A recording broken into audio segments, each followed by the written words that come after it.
El enunciado del problema lo tenemos en pantalla, ¿vale? Se trata de un motorista que quiere atravesar un foso de 45 metros y para ello coge una moto, la pone a 90 km por hora y despega a 20 grados.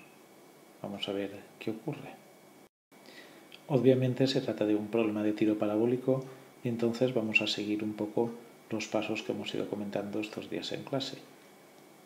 Primero, haríamos las componentes de la velocidad, aunque bien es cierto que para ello lo primero que tendríamos que hacer es pasar la velocidad que está en kilómetros por hora a sistema internacional, es decir, a metros por segundo.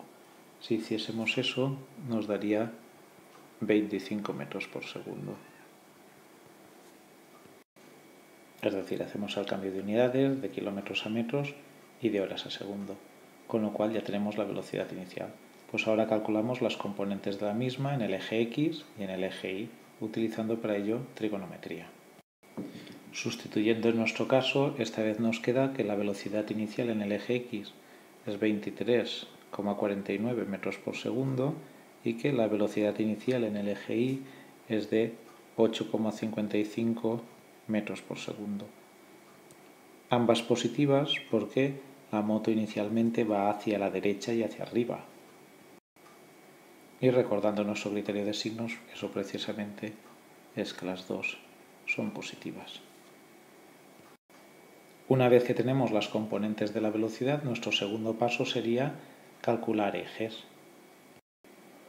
Recordando las ecuaciones generales del movimiento tanto para el eje X como para el eje Y, tanto para el movimiento como la velocidad, ahora lo único que tendríamos que hacer es sustituir nuestros datos en estas ecuaciones. Es decir, X sería el espacio inicial, lo tomamos como origen, luego es 0, y la velocidad inicial acabamos de calcular que era 23,49 por t. Y Vx, como lo que tiene lugar en el eje X es precisamente un MRU, pues vale 23,49. Y en el eje Y tendríamos que la altura inicial, precisamente, parte de la altura de 0, entonces también sería 0, y la velocidad hemos dicho que es 8,55 por t menos la aceleración, un medio de la aceleración de la gravedad, que es 4,9 t cuadrado. Y por lo tanto, VI también nos quedaría como 8,55 menos 9,8t. Ya tenemos las expresiones para los ejes, tanto para el eje X como para el eje Y, tanto el movimiento como la velocidad. Nuestro tercer paso sería aplicar las condiciones. En este caso, como queremos ver si salta o no salta el foso en llamas, vamos a considerar que es un problema de distancia máxima y por lo tanto lo que vamos a hacer es aplicar la condición y igual a 0. Aplicando esa condición en las ecuaciones nos quedará, es decir, aplicando la condición en la ecuación del eje Y nos salen dos soluciones, una que t es igual a 0, que no nos interesa porque es justo al momento antes del salto, y otra que esté igual a 1,745 segundos, que sería el momento de llegar al suelo otra vez. Vamos a ver ahora a qué distancia está una en ese tiempo. Para ello vamos a sustituir ese tiempo en la ecuación de las x. Y nos da que la distancia recorrida en el salto por el motorista es de 41 metros. Pero como el foso en llamas tenía una longitud de 45 metros, pues lo que ocurre es que el destino de nuestro motorista va a ser precisamente el hospital.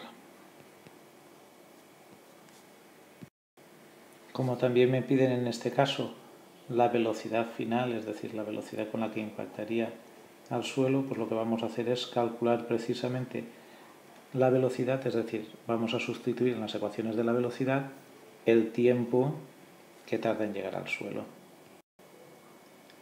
Nos sale v sub i negativa porque ahora iría hacia abajo y lo único que hay que tener en cuenta es que nos piden la velocidad final y hay que recordar que la velocidad final se calculaba como la raíz cuadrada de la suma del cuadrado de las componentes. Haciendo ese cálculo obtenemos precisamente el valor de la misma velocidad del momento de partida. Y es que si lo pensamos, ha salido y ha vuelto al mismo punto de altura, y recordad que dijimos que cuando un cuerpo salía y volvía al mismo punto, lo único que pasaba es que en el eje Y primero iba hacia abajo y luego primero iba hacia arriba y luego iba hacia abajo, pero el valor era el mismo. Bueno, hasta aquí el problema. El problema también lo podíamos haber resuelto aplicando la condición de x igual a 45, es decir, ¿qué le ocurre al motorista cuando llega a la distancia de x igual a 45? Vamos a sustituir en la x, sacar el tiempo y comparar la y. El tiempo que tarda en llegar a los 45 metros sería 1,92 y ahora ese tiempo lo sustituimos en la ecuación de la y. Y lo que me sale en este caso es que la altura del motorista a los 45 metros es menor que 0, es decir, que ya ha chocado contra el suelo antes de llegar a los 45 metros y por lo tanto le toca irse al hospital.